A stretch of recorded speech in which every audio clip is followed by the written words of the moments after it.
मुक्या जनावराला जीव लावला ना आपल्या परीक्षेमध्ये पण पास होतो. पण त्याला पण कळतंय ना आपण त्याला केवढा आपण जीव लावतो असं तसं.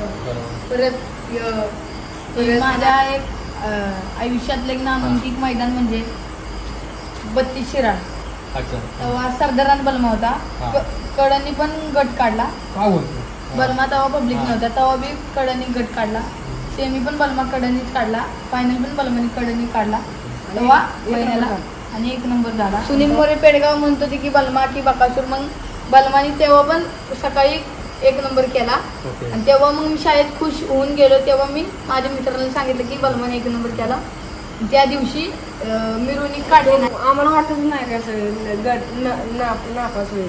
अच्छा बरोबर.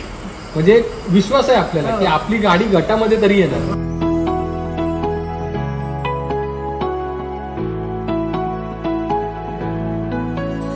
मित्रांनो माझ्या बरोबर आहेत अथर्व आणि आयुष. मित्रांनो आज ह्या दावणीला यायचं वैशिष्ट्य म्हणजे एक विशेष म्हणजे की त्या दावणीला हिंदकेसरीची परंपरा लाभली आहे. म्हणजे अक्षय मोरे गोडवलीकर ह्यांच्या घरातला जो वारसा आज इथपर्यंत ते टिकवत आलेत. आणि ते टिकवता बैल तर त्यांनी घडवलं आहे. वजीरसारखा बैलाकडून मोठी कामगिरी आपण बघतोय. हिंदकेसरी बलमाची प्रत्येक मैदानातली वाटचाल. आणि हे सगळं करत असताना या मोरे परिवाराने या वजीर ग्रुपने खूप माणसं पण नाती पण जोडली आहे. तर माझ्याबरोबर हे दोघं आहेत. तर हे दोघं जण अथर्व आणि आयुष. तर आपण त्यांच्याशी एक छोटीशी मुलाखत घ्यायची आहे. प्रत्येक वेळेला मालक जो असतो तो मुलाखत देत असतो. पण त्या मालकाचं मन एवढं मोठं आहे की मुलाखती देण्यासाठी मी योग्य नाही. तर माझे सहकारी त्यांचा पण खूप मुलाचा वाटा आहे. तर आपण आता जरा बोलूया ह्या दोघांशी. काय बोलताय दोघांबद्दल आपल्या वजीरबद्दल आणि हिंदकेसरी बलमाबद्दल. कारण का खूप जवळून बघताय. पर त्याला खाणं घालण्यापासून पिण्यापासून सगळ्या गोष्टी तुम्ही करताय. काय बोलताय? बलमानं सांगितलं गेलं तर आम्हाला बलमाने लई खुश केलं. म्हणजे अड्ड्यात कुठलं नाराजच केलं नाही त्यानं. बरोबर. तू जातो अड्ड्यामध्ये. ओके. तुझं काय म्हणणं आहे? माझं काय नाही. जेव्हा त्याच्या अंगावर गुलाल दिसेल तेव्हा मला आनंद असतो एवढं. बरोबर. असं कुठलं मैदान आहे की आता आपण ते पुसेगाव कोरेगाव हिंदकेसरीचं मैदान किंवा पुसेगाव हिंदकेसरीचं मैदान नामांकित मैदानामध्ये त्यांनी नाव लागतं. पण असं कुठलं मैदान की खरोखर त्या मैदानामध्ये खूप जीवानिशी तो म्हणजे आम्ही बघितलं आमच्या डोळ्यांनी. तू तुझ्या डोळ्यांनी ते बघितलं आहे की खरोखर त्या टायमिंगला म्हणजे आम्ही गोडवलीकर आहेत ना तर असा अभिमान आहे की आज त्यांनी आमची लाज राखली. असं कुठलं मैदान? पेडगावचं मैदान. काय होता तो विषय? काय तो क्षण होता जरा सांगतील? सीमेला ओव्हरटेक केलं ना. कोणाला? वाघिणीच्या. ओके. तर कसा विषय होता तो मला जरा सांगतील? आपली गाडी मागं होती त्यांची गाडी लई पुढे गेलेली आणि डायरेक्ट बक्याने बलमानं एक डायरेक्ट सीमेच काढतंय. मग त्या टायमिंगला वातावरण कसं होतं आपलं ते सांग. वातावरण चांगलं होतं. सगळ्यांच्या मला दागदुग होती. कारण सेमीला बी टॉपच्या गाड्या होत्या. आणि सेमी पास झाली तर खूप आनंद झाला. घासली पूर्ण गाडी घासली. आणि माझ्या एक आयुष्यातलं एक नामांकित मैदान म्हणजे 32 शिराळ. तेव्हा सरदारान बलमा होता. कडनी पण गट काढला.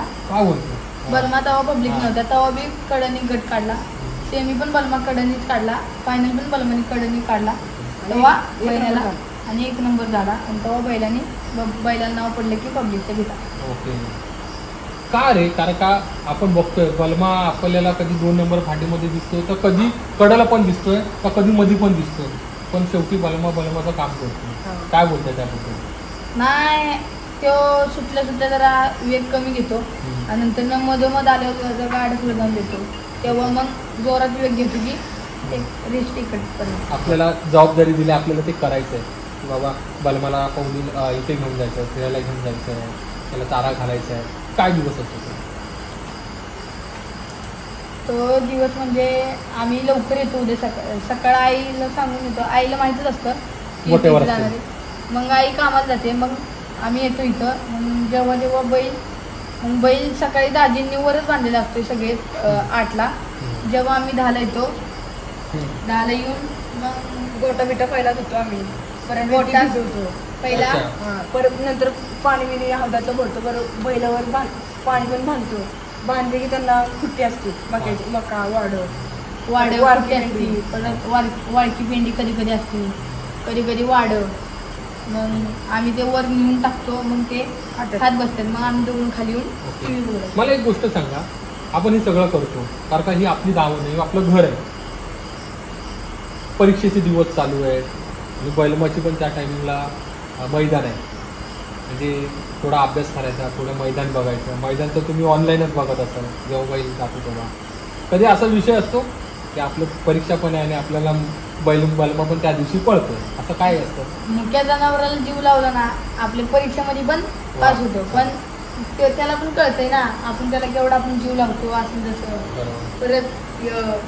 परत मला जेव्हा मी गेलो ना शाळेत तेव्हा पेडगावचं सकाळी फायनल झालं गेल्या वर्षी. त्या टायमिंगला परीक्षा होती नाही, तेव्हा मी क्लासवरून आलेलो सकाळी 8 वाजता आणि टीव्ही मध्ये काय ब्लर दिसत नव्हती फायनल, तरी लावलेली.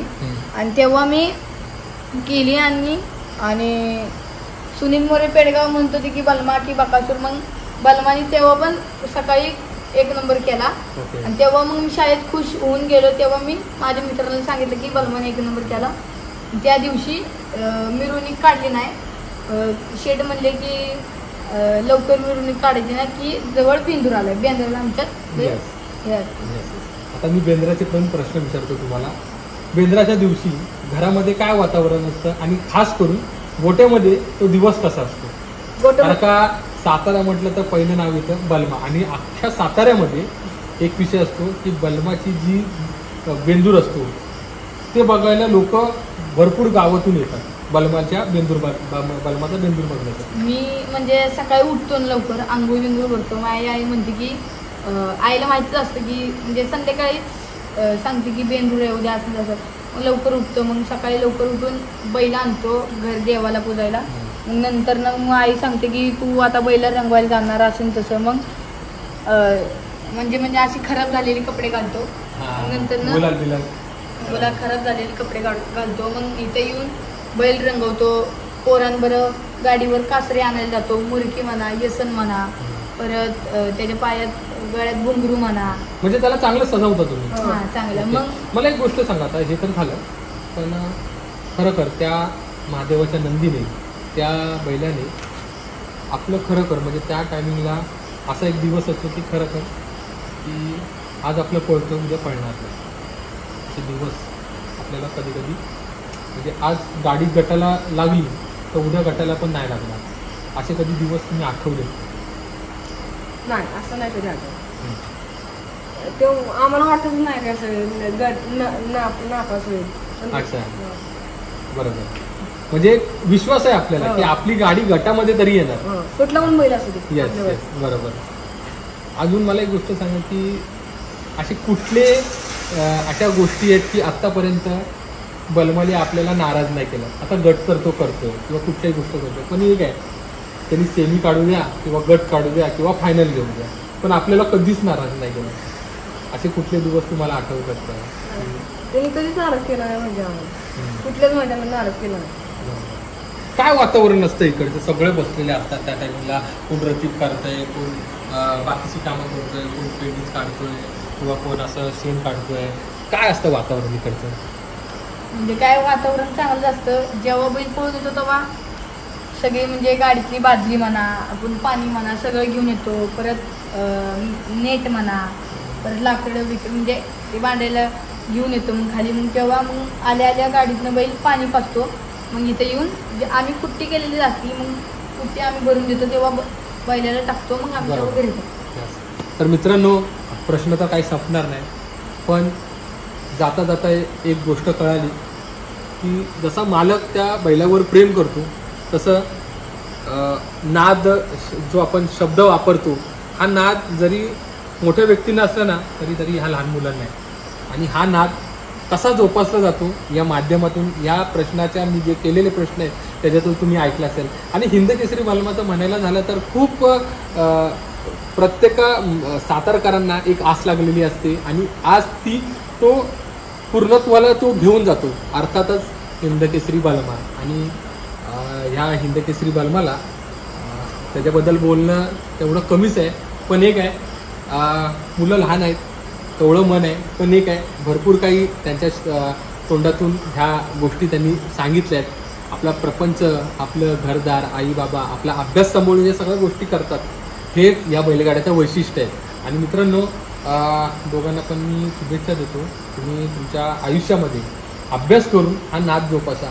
हा नाद खूप चांगला आहे. पण या सगळ्या गोष्टी करता करता आपण चांगले उत्तम एक बैलगाड्याचे मार्गदर्शक होऊ किंवा आपल्या जीवनामध्ये आपण एक चांगले माणूस म्हणून राहू, ही मी तुम्हाला दोघांना आशा करतो. आणि ह्या भावी वाटचालीसाठी तुम्हाला दोघांना शुभेच्छा.